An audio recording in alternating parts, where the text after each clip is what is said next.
Todos acharam? Josué, capítulo 24, verso 14, diz assim: agora temei o Senhor e cultuai-o com sinceridade e com verdade. Jogai fora os deuses a que vossos pais cultuaram, além do rio e no Egito. Cultuai o Senhor. Mas se vos parecer mal cultuar o Senhor, escolhe hoje a quem cultuareis: se os deuses a quem vossos pais, que estavam além do rio, cultuavam, ou os deuses dos amorreus, em cuja terra habitais. Mas eu e minha casa cultuaremos o Senhor. Essa é a palavra de Deus. Amém? Vamos orar mais uma vez? Senhor, te bendizemos, te louvamos pela sua palavra, que é rica, maravilhosa, nos salva, nos edifica, nos enche, ó Deus, e nos revela quem o Senhor é e o que o Senhor fez e está fazendo por nós em Cristo Jesus, pelo seu Espírito que habita em nós. Que o Senhor venha gerar e nutrir fé, ó Deus, através da sua palavra pregada, e que essa fé seja obediente, seja viva, seja responsiva, seja um ato de adoração ao Senhor. Que o Senhor fale conosco, que o seu Espírito seja derramado abundantemente sobre cada um de nós e sobre todos nós, iluminando nossa mente para que possamos entender a sua palavra, santificando nossos afetos para que possamos amá-la e através disso amar o Senhor acima de todas as coisas e ao próximo como a nós mesmos, e que o seu Espírito dê o seu poder sobreexcelente à nossa vontade, nossas mãos e pés, para que não sejamos ouvintes negligentes, mas praticantes da sua palavra no poder do seu Espírito, e tudo isso para a glória e honra do seu nome somente, ó Deus triuno, e para o bem da sua igreja, a qual somos nós que o Senhor chamou. É o que nós te pedimos em nome de Jesus, amém. Irmãos, nós precisamos de vez em quando lembrar o que é um texto e como nós nos aproximamos de um texto, porque é assim que Deus decidiu revelar-se para nós. Deus não se revela em sons, Deus não se revela em imagens ou em qualquer outra coisa, Ele se revela por palavra escrita para nós.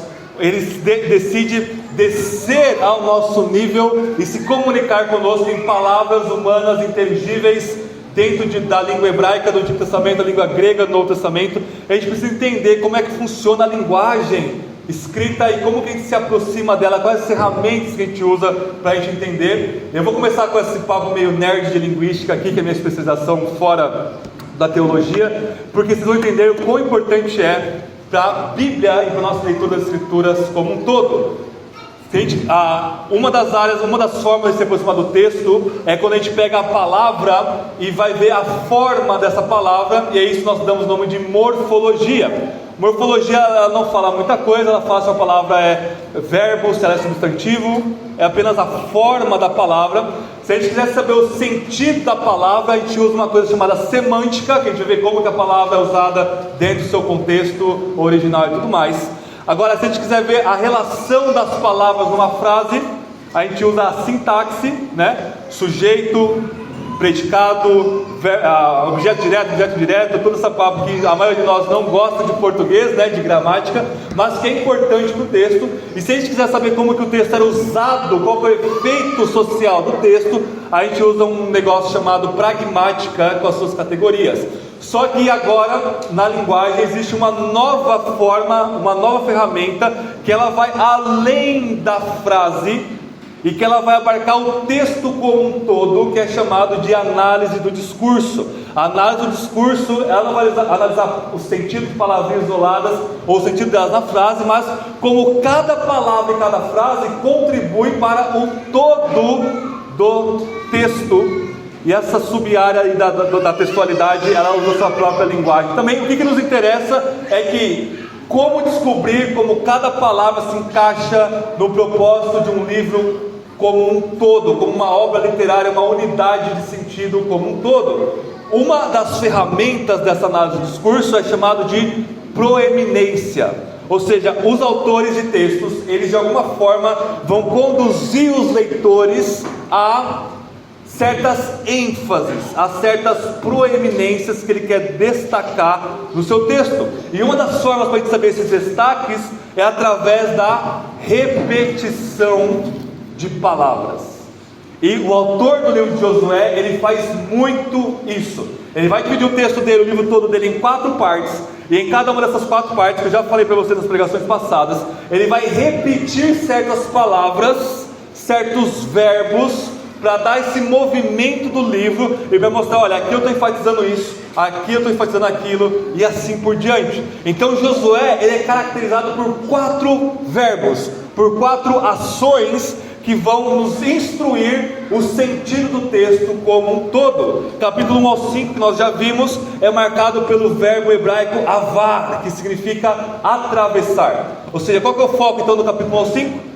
A travessia de Israel do Rio Jordão, para eles entrarem em Canaã e começarem a conquistar Canaã. Jericó cai e assim por diante. Nós temos ali a salvação de Raabe, mas Josué ele vai repetir muito este verbo atravessar, porque ele está mostrando que o Deus que chamou Israel do Egito, que conduziu eles pelo deserto por 40 anos e que substituiu Moisés por Josué, agora como novo líder, ele está cumprindo a sua palavra. Israel está de fato atravessando o Rio Jordão. O Rio Jordão ele se abre, como o Mar Vermelho se abriu lá no Egito. Israel passa seco novamente, para dramatizar o êxodo novamente na sua trajetória.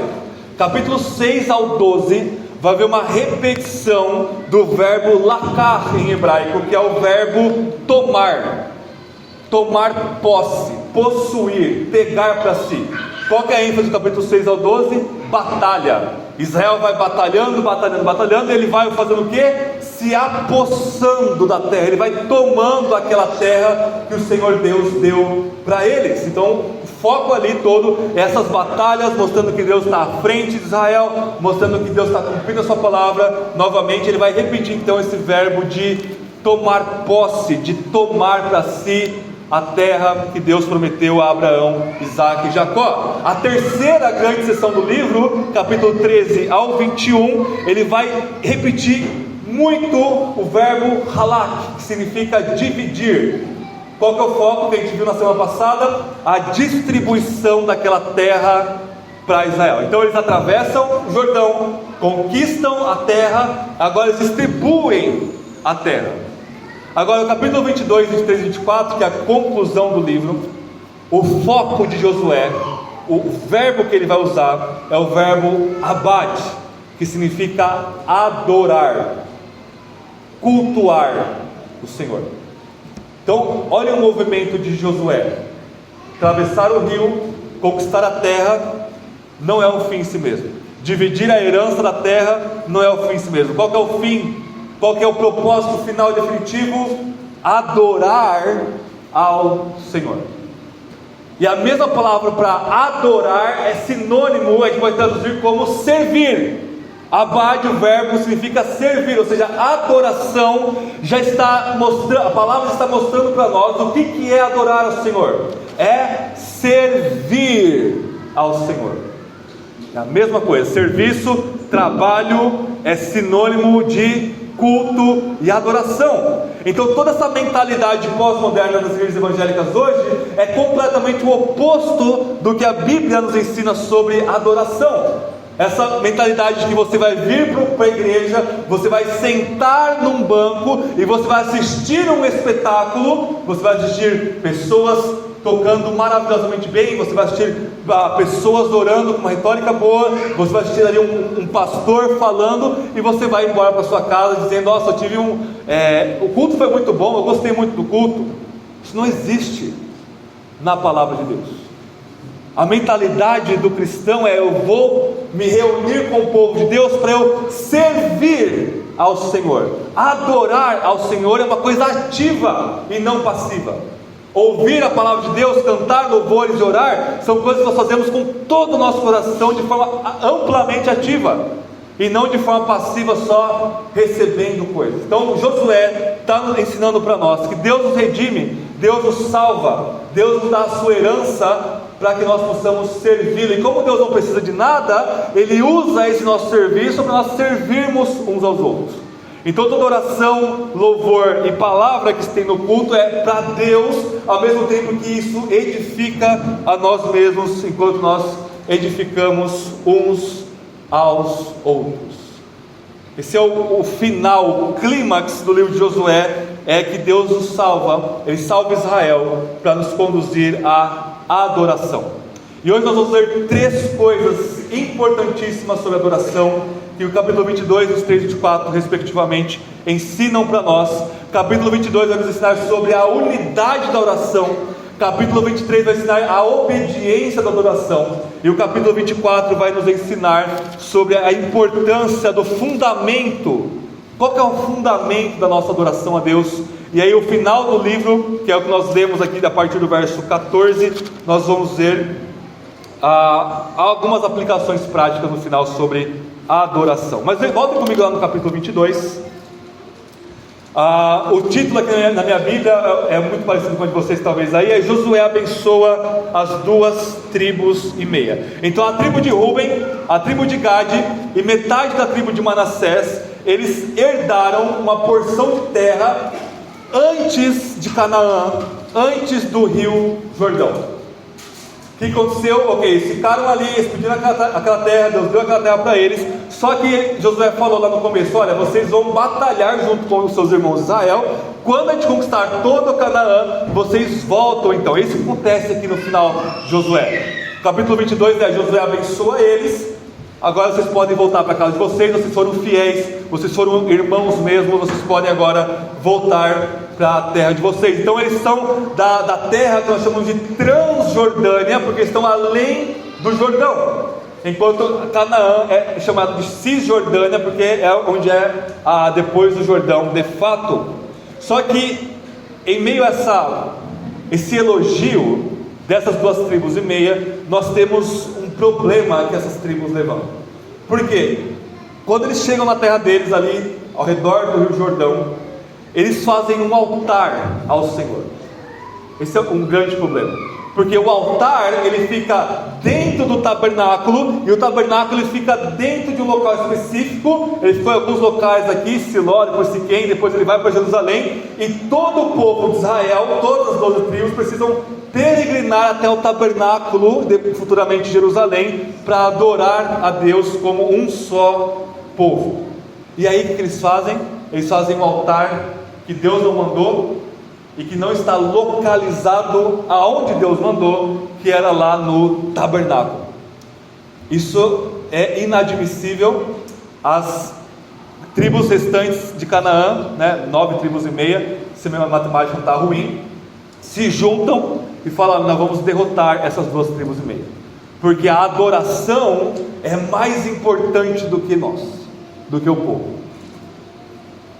E aí as tribos se reúnem primeiro e se aproximam dessas 2 tribos e meia, é o que a gente vê aí do verso 10 em diante, e perguntando: o que vocês estão fazendo? Que loucura é essa? Vocês estão construindo um novo tabernáculo? Vocês querem construir um novo local de adoração que Deus não permitiu? Deus vai matar a gente tudo, Deus vai destruir não só vocês, mas nós, por permitirmos vocês. Não que morra vocês, mas que Israel continue nessas tribos que vão restar. As 2 tribos e meia, elas tomam um susto, que é de se esperar, e elas falam: olha, se a gente agiu de má fé, se a gente realmente vai construir um outro tabernáculo, vocês podem derrotar a gente, Deus pode dar um fim a nós. Mas Deus sabe, e Israel tem que saber, citando aqui o texto literalmente, que a nossa intenção não é essa. A nossa intenção foi apenas construir um memorial. Para quê? Não para nós adorarmos, mas para que no futuro os nossos filhos, os nossos descendentes não venham dizer: olha, as tribos para além do Jordão não tem parte de Israel conosco, vocês estão fora dos limites de Canaã, vocês estão fora dos limites da terra prometida, e vocês não fazem parte do povo. E aí esse altar seria um testemunho dizendo: olha, nós fazemos parte das 12 tribos de Israel, nós somos descendentes de Ruben, de Gade, de Manassés, filhos de Jacó, e nós temos direito de irmos até vocês, atravessarmos o Jordão para adorar junto. Nós fazemos parte do povo de Deus. Problema resolvido. Então a gente entendeu, a Israel fica mais tranquilo, louva a Deus por isso.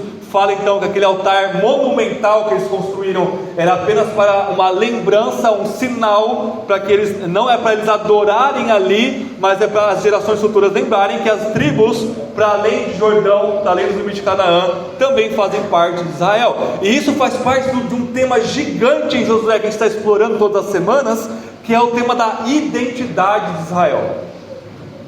Primeiro, Josué nos ensina que Israel não é definido em termos apenas étnicos.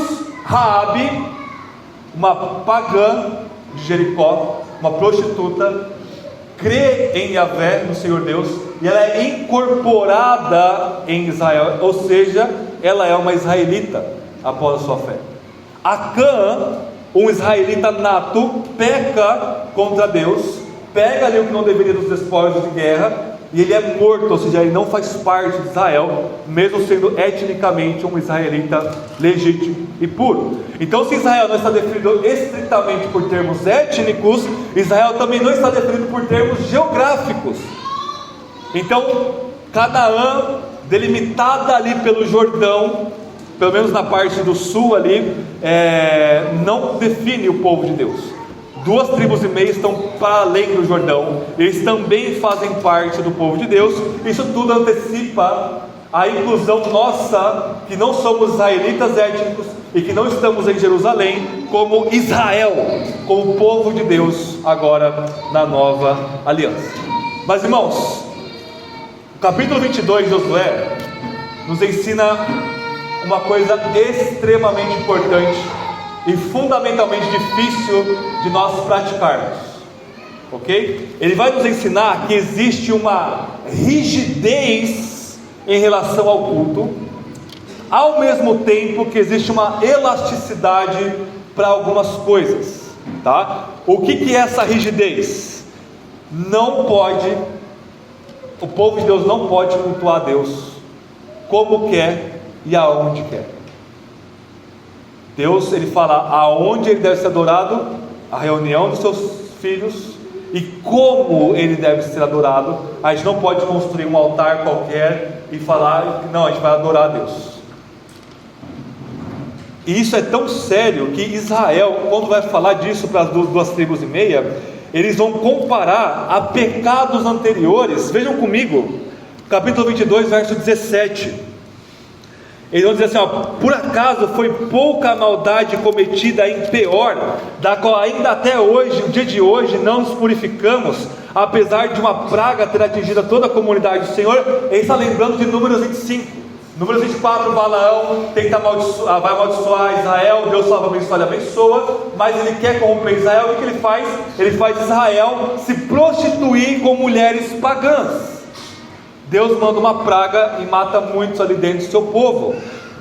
O que está acontecendo aqui é o seguinte: um falso culto é comparado à prostituição. Percebe isso? Porque um falso culto que Deus não manda é idolatria, e idolatria é prostituição espiritual. Nós estamos abandonando o nosso Deus, que é o nosso marido, e nos casando, nos prostituindo com ídolos. Falso culto não é brincadeira, é prostituição espiritual. Eles estão comparando uma coisa com a outra. Mas o que tem a ver a gente fazer um altar com lá em Números 25 nossos pais dormirem com mulheres que não deveriam dormir? É a mesma coisa, espiritualmente falando. E uma outra comparação, ainda no capítulo 22, o vento está ajudando bastante aqui. Verso 20, capítulo 22, verso 20, ele diz assim: não foi assim que Acã, filho de Zerá, pecou no caso do anátema? E não foi por isso que a ira foi derramada sobre toda a comunidade de Israel? E não foi só ele que morreu por causa da sua maldade, toda a família dele morreu? O que Acã fez? Ele roubou, ele mentiu, ele escondeu o que ele roubou ali dos despojos de guerra. O Israel está falando, olha, fazer um altar que Deus não mandou é igual a roubar. Está roubando a glória de Deus e a mentir. Vocês não estão na verdade. Ou seja, o primeiro mandamento e o segundo mandamento, que é não ter outros deuses diante de nós e adorarmos unicamente a Deus do jeito que Ele manda, de quebrá-los fluem todos os outros mandamentos. adultério espiritual, assassinato espiritual, prostituição espiritual e assim por diante. Então existe uma rigidez em relação ao culto, ao mesmo tempo que, quando Israel chega lá, e o texto fala que toda a comunidade se reúne e vai até eles. Ok, vocês estão fazendo o que aí? Existe essa inspeção, existe esse julgamento, existe essa crítica absolutamente legítima, e é um dever deles fazer isso. Quando eles veem que eles não estão cultuando onde não deviam, e vejam, o importante é que eles poderiam até cultuar o único Deus verdadeiro, mas fora da onde Deus mandou, é a idolatria da mesma forma. Vocês estão adorando a Deus aí? Não, é apenas um memorial. Nós vamos adorar a Deus junto com vocês. O que esse texto nos ensina é essa unidade da adoração do povo de Deus, que é uma realidade de hoje também em todos os tempos. Deus tem um só povo e um meio só de ser adorado, que é através da sua palavra, e todo o povo adora a Deus da mesma forma. Ou seja, a palavra para isso é a palavra católica, é uma adoração universal que todo o povo de Deus presta ao nosso Senhor. Existe uma catolicidade, uma universalidade da adoração ao nosso Deus. Que catolicidade é essa? É o que Deus manda adorar: oração, louvores bíblicos, palavra lida e pregada, e cada igreja vai administrar aí a ceia e o batismo conforme entende mais sábio. Esses são os elementos do culto a Deus. Agora, dentro dessa rigidez, nós precisamos entender essa elasticidade aqui, essa distância que um povo tem do outro, mas que no final forma uma só adoração. Não é apenas a denominação batista reformada que adora a Deus, não é apenas a igreja presbiteriana no Brasil que adora a Deus, não é apenas a Assembleia de Deus, não é a igreja metodista, a igreja luterana, que tem um modelo perfeito, específico, que todas as igrejas devem adorar. Então existe uma elasticidade, mas quando a gente vai para um culto, nós sabemos que aquele culto é verdadeiro, por mais que a ordem seja diferente, por mais que as escolhas sejam diferentes, mas nós temos lá, nos nossos irmãos e irmãs de outras denominações, oração, nós temos louvores, e nós temos a palavra de Deus sendo pregada minimamente, de forma minimamente adequada. Isso, ok, nós estendemos a destra de comunhão, meus irmãos e minhas irmãs. Então, dentro dessa rigidez e catolicidade do culto, que só pode ser como Deus manda, aonde Deus manda, impondo agora para o Novo Testamento, nós temos então que analisar nós mesmos em primeiro lugar, e as outras igrejas, para dizer: olha, vocês estão de acordo não com a nossa tradição, mas com a palavra de Deus. Por mais que eu não concorde com algumas coisas, vocês estão além do Jordão, vocês estão além dos limites da nossa denominação, mas vocês adoram a Deus junto conosco. Existe uma irmandade, uma unidade no povo de Deus, que é essa unidade da nossa adoração a Deus. Agora, cultos que você tem louvores que não são bíblicos, que você tem elementos que não são bíblicos, por exemplo, teatro e dança do movimento neopentecostal, onde você não tem a palavra de Deus sendo pregada, você tem prosperidade sendo pregada, você tem falsas promessas sendo pregadas. Aquilo ali não é um culto a Deus. Aquilo ali é construir um altar fora de Israel, fora da igreja, e adorar a Deus como bem entender. Não é adoração a Deus de forma alguma. Israel se reúne, diz: olha, igrejas seitas, neopentecostais, mormons, sistema de Jeová, enfim, as seitas que existem, vocês não são povo de Deus, vocês não são nossos irmãos, não por causa de nós, por causa do Evangelho. Vocês estão pregando um outro Evangelho, vocês estão levando ao povo a adorar um outro Deus, e assim por diante. Então esse texto nos ensina essa unidade da adoração, essa catolicidade do louvor e honra ao nosso Deus que caracteriza todo o povo de Deus. Em segundo lugar, o capítulo 23 de Josué vai nos ensinar sobre a obediência da adoração. E esse capítulo é o discurso de despedida de Josué. É um sermão que Josué vai pregar para o povo, se despedindo. Verso 1 do capítulo 23, muito tempo depois, o Senhor havia concedido a Israel descanso de todos os seus inimigos em redor, e Josué já estava velho, de idade muito avançada. Josué chamou todo Israel, com os anciãos, os chefes, os juízes, os oficiais, e disse-lhes: eu já estou velho, de idade muito avançada. E ele começa a exortar Israel a obedecer ao Senhor. Então a unidade da adoração do povo de Deus a Deus, ela deve ser marcada por uma obediência ao que Deus fala para nós. A adoração sem obediência não é adoração, é apenas um espetáculo qualquer. Mas Josué, as últimas palavras de uma pessoa é extremamente importante. É a última coisa que ela tem a dizer, é o seu último testamento. Ou seja, aquilo que é de mais importante Josué vai colocar aqui para Israel no capítulo 23, e o foco todo dele aqui é a obediência. Uma obediência que no verso 3 ela é causada por Deus, que batalha por nós e vence por nós. Verso 6: esforçai-vos para guardar e cumprir tudo quanto está escrito no livro da lei de Moisés, para que dele não vos desvieis nem para a direita, nem para a esquerda. Então a obediência não é de coisas que você acha que deve obedecer, não são mandamentos que você inventa que deve obedecer, não, é obediência à palavra de Deus. Ah, mas eu vou fazer isso a mais para Deus, eu não vou mais colocar um álcool de bebida alcoólica na minha boca, e todo mundo que faz isso é um pecador imundo. Isso não é obediência, isso é o oposto de obediência, porque legalismo é desobediência e idolatria. Então a obediência que Josué é nada mais nada menos do que obedecer ao que está escrito, a palavra de Deus, que na época era o escrito de Moisés, e para nós hoje é a Bíblia toda, Antigo e Novo Testamento. Mas vejam só, continuando o texto, verso 7 ele vai dizer para não se misturar com os povos. Verso 8: mas ao Senhor vosso Deus vos apegareis, como fizestes até o dia de hoje.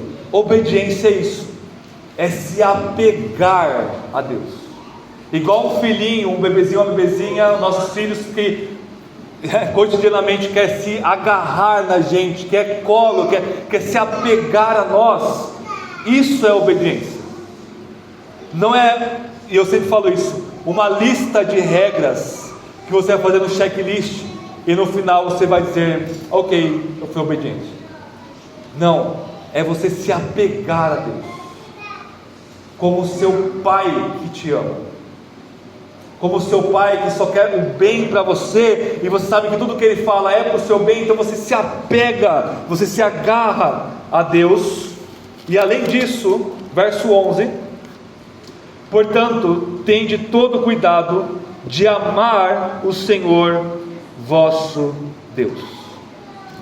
Obediência é amor, e amor é obediência. Então você pode ser uma pessoa super moral, hiper ética, mega religiosa, e não amar a Deus. É o caso, por exemplo, de Martim Lutero, o pai da Reforma Protestante, que ele se desdobrava de corpo e alma para fazer tudo o que o catolicismo mandava. Ele ia lavar o chão do mosteiro que ele ficava, ele esfregava 1000 vezes no mesmo lugar, até ficar brilhando, porque no final ele vai dizer: olha, Deus, eu estou fazendo isso para você, olha como que eu estou me esforçando, olha como eu sou obediente, olha como eu sou bonzinho. E no final do dia, Lutero, sincero do jeito que ele era, ele falou: eu odeio esse Deus rígido, eu não amo a Deus, eu estou me esforçando aqui para agradá-lo, mas eu sei que no fim das contas eu não o amo, eu não tenho esse amor, essa paixão, essa devoção, esse encantamento, esse vislumbre, esse maravilhamento pelo Deus que se revela em Jesus Cristo para mim.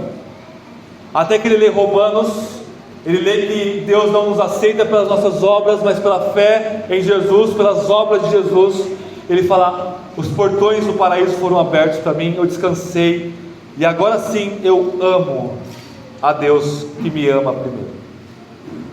E aí sim, Lutero ele começa a obedecer de fato, não de forma externa apenas, mas de coração, um coração que se agarra, que se apega a Deus e que o ama, e que portanto, verso 20 vai falar assim: se abandonardes o Senhor e cultuardes, não, perdão, capítulo 24 eu estou ainda, capítulo 23, ele vai falar, verso 12: porque se de algum modo vos desviardes, vos associardes às nações que ainda restam entre vós, e com ela vos casardes e vos tornardes amigos dela, sabeis com certeza, verso 13, que o Senhor vosso Deus não continuará a expulsar essas nações diante de vós, mas elas se tornarão um laço e uma armadilha para vocês. Aí o texto continua.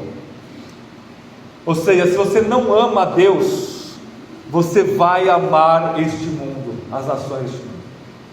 Você vai amar o que este mundo caído tem a oferecer, e você vai se afastar de Deus. A adoração, ela deve fluir e resultar da nossa obediência, que não é externa, é do coração, que se apega, ama a Deus acima de todas as coisas.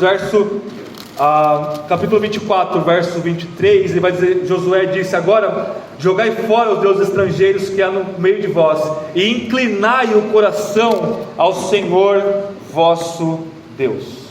Inclinar, vejam que a obediência toda aqui está localizada no coração. Apegar-se, amar, inclinar o coração ao nosso Deus, isso é obediência. Terceiro e último lugar, capítulo 24, verso 1 ao verso 13, as palavras finais de Josué. Finalmente, o que Josué vai fazer aqui é dar uma aula de teologia bíblica para Israel. O que é teologia bíblica? É a forma que a Bíblia revela a Deus, de Gênesis a Apocalipse, na ordem canônica de Gênesis a Apocalipse. Então, vou fazer uma teologia bíblica de alguma coisa, de algum assunto, você vai pegar aquele assunto e ver como ele se desenvolve de Gênesis, na ordem bíblica, até Apocalipse. É isso que Josué faz aqui. Ou seja, ele começa a lembrar tudo o que Deus fez, desde que chamou Abraão do seu paganismo ali com seu pai Terá, da terra de Ur dos Caldeus, até Deus libertar Israel do Egito e os conduzir por todo o deserto, conquistar Canaã e estabelecê-los na terra. Josué 24, então, essa relembrança, essa memória do que Deus fez por nós. Este é o fundamento da adoração, é a teologia bíblica, é o que Deus fez por nós, e é como Ele se revela para nós, em toda a Bíblia, em toda a história. Fora isso, não existe adoração nenhuma. Isso nos ensina que quanto mais da Bíblia você conhece, você lê, medita, degusta, proclama, obedece, canta a palavra de Deus, mais o seu culto a Deus vai ser enriquecido de significado e de edificação para você. Você vai olhar uma linha de um louvor, enquanto a pessoa que não lê a Bíblia vai ficar com a mente vagando num vácuo infinito. Você vai lembrar de 1 milhão de coisas na Bíblia, que aquele versículo suscita no seu coração. Isso vai inflamar o seu coração e vai levar você a adorar ainda mais, a amar ainda mais o Deus que nos salva. Quanto mais nós lembrarmos, conhecermos os atos redentores de Deus na história, mais o nosso culto vai ser fundamentado, enriquecido e aprofundado ao nosso Deus. Josué, ele decide que a última coisa que ele vai fazer é lembrar o povo de Deus do que Deus fez por ele, do que Deus fez por nós. Para caminharmos para as conclusões finais do livro de Josué, O livro então se movimenta da travessia do rio para a conquista da terra, a divisão da terra, e o clímax é a adoração. A adoração, ela vai marcar a identidade do povo de Deus como uma unidade, uma catolicidade de adoração, que não é delimitada pelo Rio Jordão, que não é delimitada geograficamente e nem etnicamente, mas que é delimitada pela própria palavra de Deus, que nos chama à adoração. Essa adoração, ela flui de um coração que ama e obedece a Deus, e ela é fundamentada na obra redentora e reveladora de Deus em Cristo Jesus para nós, em toda a Bíblia. Isso informa e forma o nosso culto a Deus, e até mesmo transforma a nossa mentalidade para cultuarmos ao Senhor Deus. Agora, vamos recuperar o fôlego e vamos caminhar para o fim aqui de Josué. E as aplicações de Josué aqui para nós, elas são cirúrgicas em mostrar o nosso coração para Deus e como nós devemos adorá-lo. Capítulo 24 de Josué, verso 14, que é o que nós lemos no começo, né? Capítulo 24, verso 14.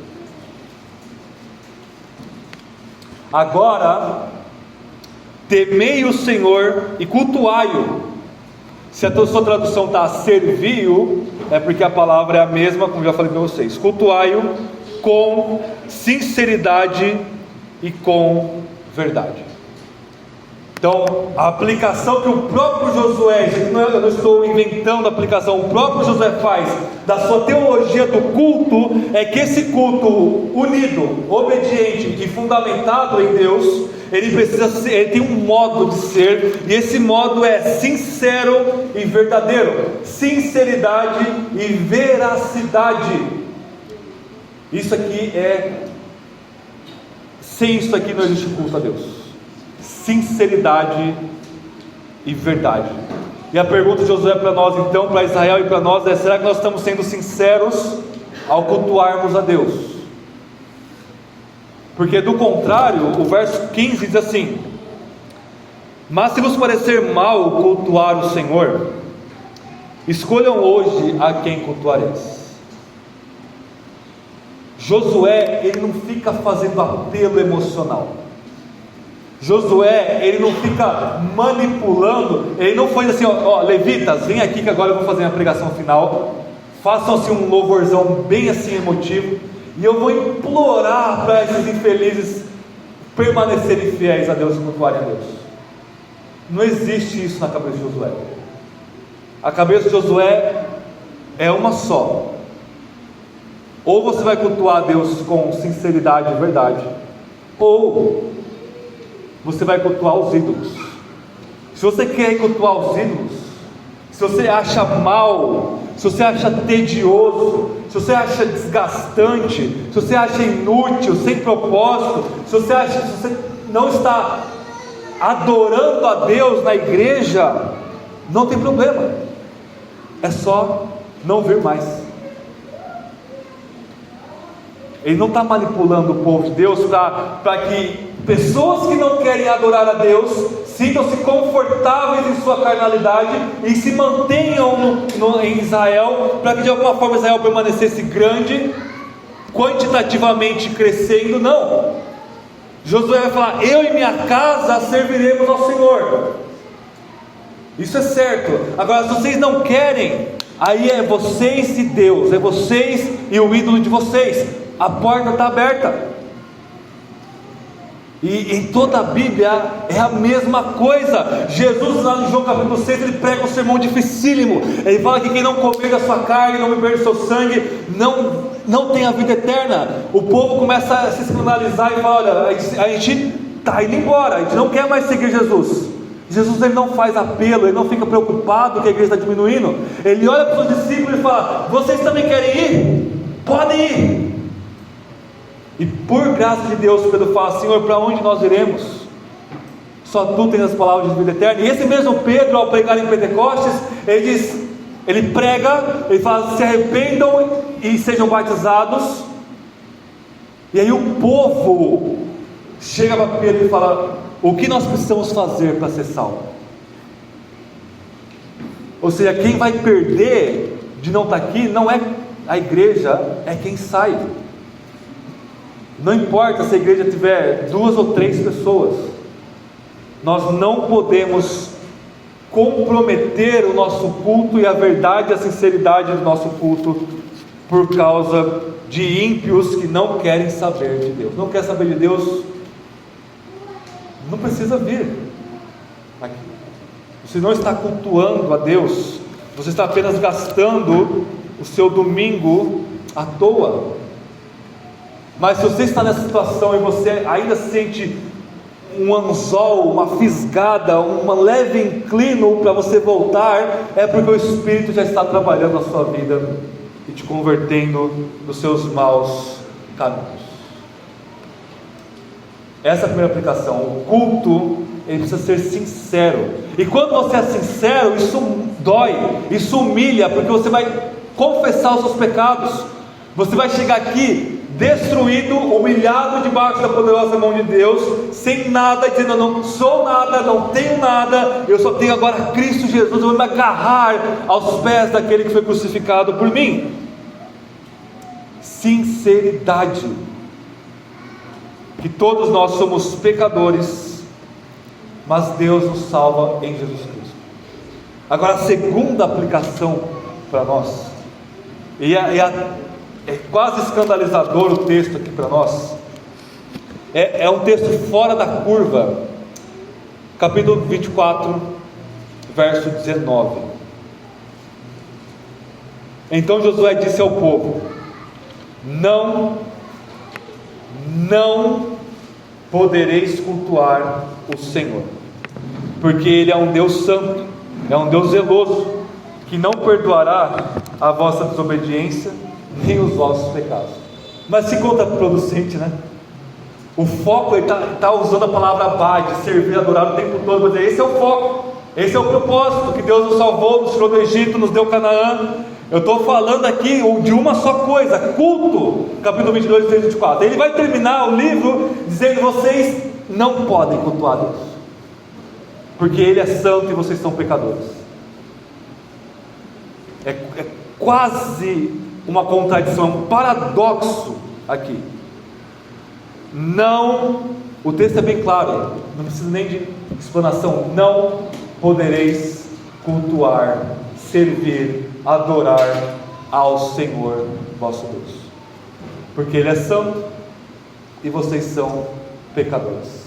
É igual lá no livro do Êxodo. O livro do Êxodo, ele termina com todas aquelas instruções do tabernáculo, com todo o tabernáculo sendo construído, no capítulo 35 ao 40 do Êxodo, e as últimas palavras do livro do Êxodo fala que quando o tabernáculo foi armado, o templo então tabernacular foi armado, a glória de Deus desceu no tabernáculo, e Êxodo termina com uma má notícia: ninguém de Israel podia entrar no tabernáculo.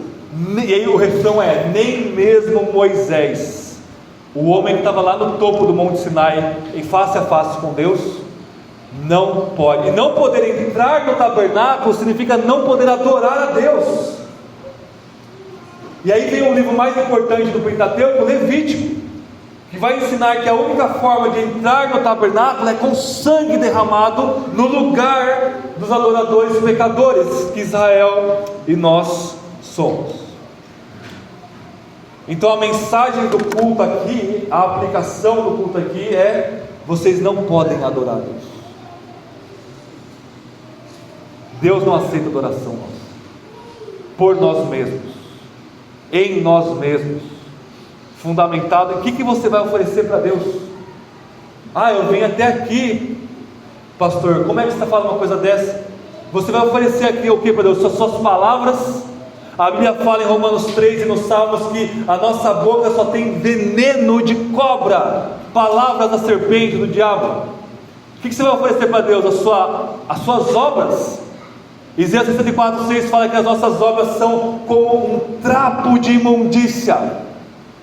A coisa mais imunda que tinha em Israel era esse trapo de imundícia, que era o pano que as mulheres usavam para o seu período de menstruação. Essas são as nossas obras, as nossas melhores obras de justiça para Deus são como uma coisa nojenta e abominável, como um trapo de imundícia. Deus conhece o meu coração, eu vou oferecer o meu coração para Deus. Essa é a pior coisa que existe na criação, é o seu coração e o meu coração. Jeremias 17 vai falar que o nosso coração é enganoso, desesperadamente corrupto e mais enganoso que todas as coisas. Todas as coisas, inclui o diabo. O seu coração, o meu coração é mais enganoso que o próprio pai do engano e é desesperadamente corrupto. Ou seja, é uma corrupção que não tem esperança, não tem como se purificar dessa imundícia toda aqui que nós somos. Então, se você veio aqui hoje para adorar a Deus, achando que você é bonzinho, que Deus aceita essa adoração, a palavra de Deus para você é: você não pode adorar o Senhor teu Deus por você. O seu culto é uma abominação para Deus, por você mesmo. O culto que você presta, com aquilo que você sabe, com aquilo que você faz, com base naquilo que você é uma imundícia de lamaçal de pecado, Deus. Não vale nada, a não ser um valor negativo de te arrastar para o inferno. Eu vou entregar o meu corpo para ser queimado. Paulo vai dizer para os 23 que isso não vale nada para Deus. Deus é infinitamente santo.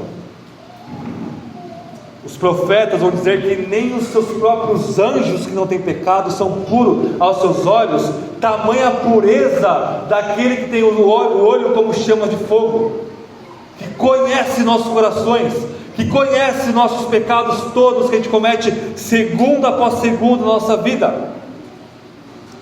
E nós somos imundos pecadores. Não tem como ser mais oposto do que o Criador e a sua criação caída. Então esse versículo aqui, ele nos mostra a profundidade do Evangelho do nosso Senhor Jesus. Aquele sim, que foi o único puro, o único obediente, o único que cultuou ao Senhor seu Deus como homem, Jesus Cristo, Deus e homem, ele prestou um culto para Deus. Ele subiu no monte da caveira, no Gólgota, e ele foi oferecer um sacrifício para Deus, ele mesmo. Deus toma esse sacrifício, se agrada desse sacrifício, o vindica, mostrando que esse sacrifício foi aprovado, esse culto foi aceito ao ressuscitá-lo dos mortos. E agora sim, nele, o tabernáculo, é que nós adoramos a Deus de fato.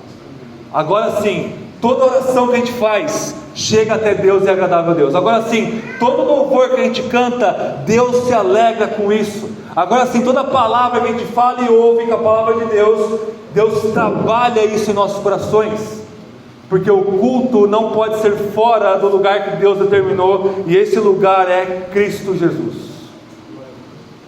Então você se arrepende, você morre, você é sepultado, você chega ao fim de você mesmo e diz: agora eu cultuo a Deus unicamente em Cristo Jesus, meu Senhor.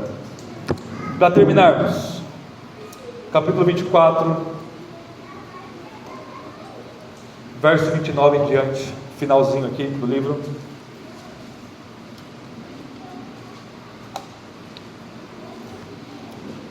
(24 e 29) Depois dessas coisas, Josué, filho de Num, servo do Senhor, morreu com 110 anos de idade, e o sepultaram no território de sua herança em Timnat-Será, que está na região montanhosa de Efraim, para o norte do monte de Gaás.